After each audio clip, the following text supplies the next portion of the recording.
We zijn hier bezig aan het restaureren van het treinstel 252 van NS. Het laatste treinstel van het type MAT 36, waarbij de 36 eigenlijk slaat op het jaartal waarop NS het heeft ontworpen, 1936 in dit geval.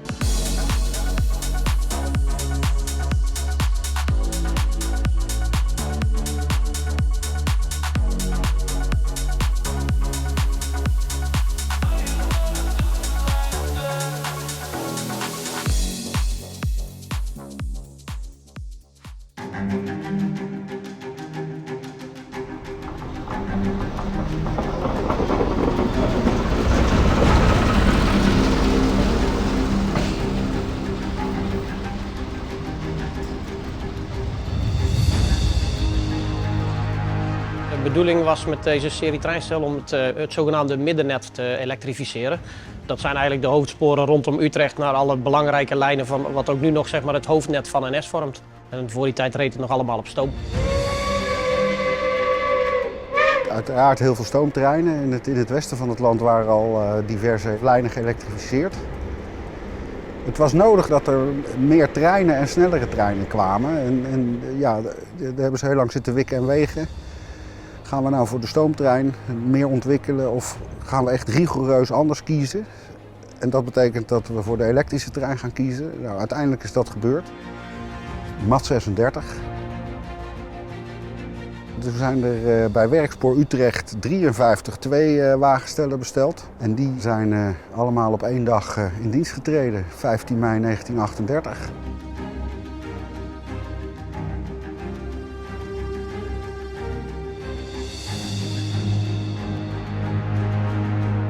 Ze gingen uiteindelijk bij NS buiten dienst omdat ze verouderd waren ten opzichte van nieuw materieel. En zeker qua rijcomfort werd het er steeds beter op. Dus deze treinstellen waren toen gedateerd. En dat is voor NS een periode dat ze zeggen van nou wordt het niet meer lonend om ze nog een grote onderhoudsbeurt te geven. En dan is het goedkoper om nieuw materieel te bouwen. Hij heeft een aantal jaren stilgestaan in Amersfoort. Daarna is hij weer naar de werkplaats gegaan. En hebben ze eigenlijk alle bruikbare onderdelen die ze nog konden gebruiken in andere treinstellen zijn er onderuit gehaald. Dus het casco was op een gegeven moment eigenlijk leeg, grotendeels. Het is ja, veel werk. Het is uniek binnen Nederland. Een trein die zo ver uit elkaar heeft gelegen, 40 jaar niet heeft gereden. Dat is nergens gebeurd dat we in eigen beheer een elektrische trein eigenlijk uit nul helemaal opbouwen.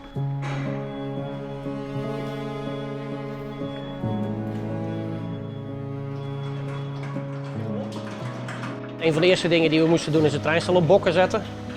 Nou, wil je fatsoenlijk kunnen werken en aan de binnenkant en onder de trein, moest dat treinstel omhoog, dat we een mooie fatsoenlijke werkhoogte hebben.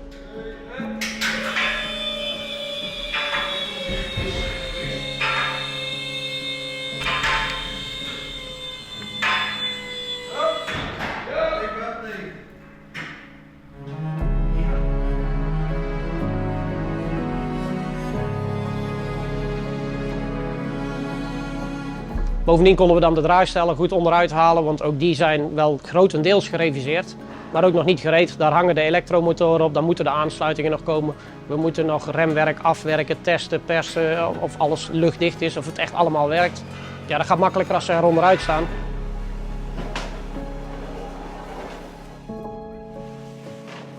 Dus je ziet hem nu op pootjes staan en dat zal voorlopig gewoon een hele tijd zo blijven.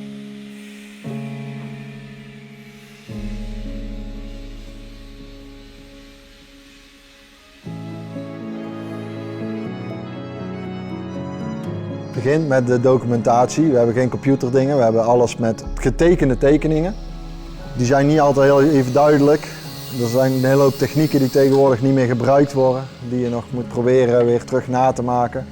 En er zijn geen onderdelen te vinden. Er moeten onderdelen nieuw nagemaakt worden. En natuurlijk kunnen we ook wel heel veel oude onderdelen hergebruiken.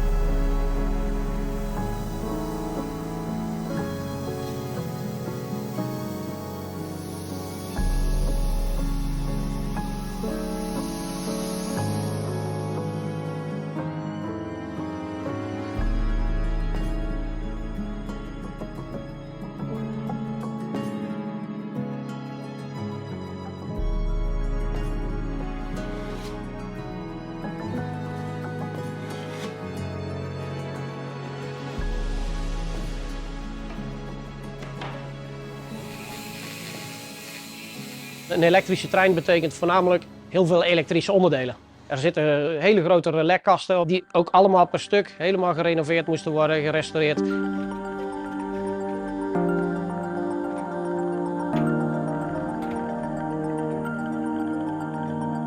Hier staan allemaal hoogspanningsschakelaars. Die schakelen weliswaar in laagspanning met 100 volt, maar ze schakelen wel hoogspanning. En deze schakelen onder andere verwarming. Die moet dan deze voorwaarden voldoen.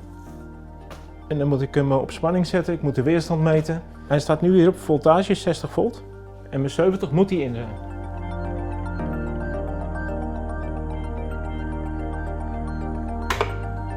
Nou, deze komt onder de 70 volt in, dat is goed.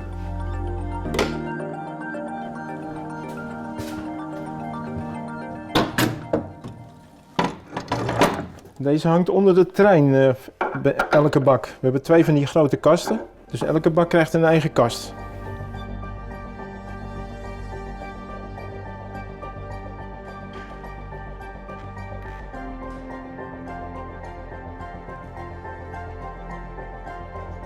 Het werk aan zo'n trijstelsel is natuurlijk iets compleet anders dan dat je aan moderne dingen werkt. Dit is echt de techniek die er naar voren ligt. Eigenlijk met een grote soldeerbout, een hele grote gereedschapkist, kun je elk onderdeel wat hierin zit, kun je repareren. Dit zie je en dat hoor je, je voelt het.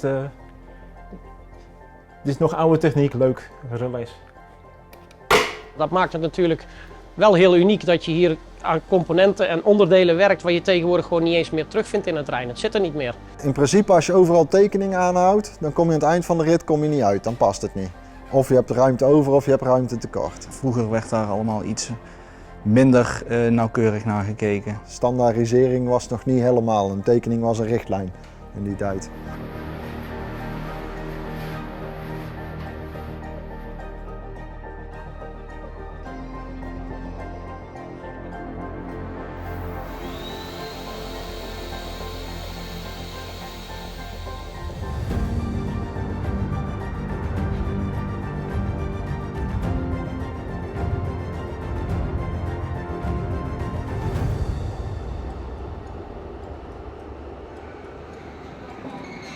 Vandaag zou de trein overgebracht worden naar Utrecht.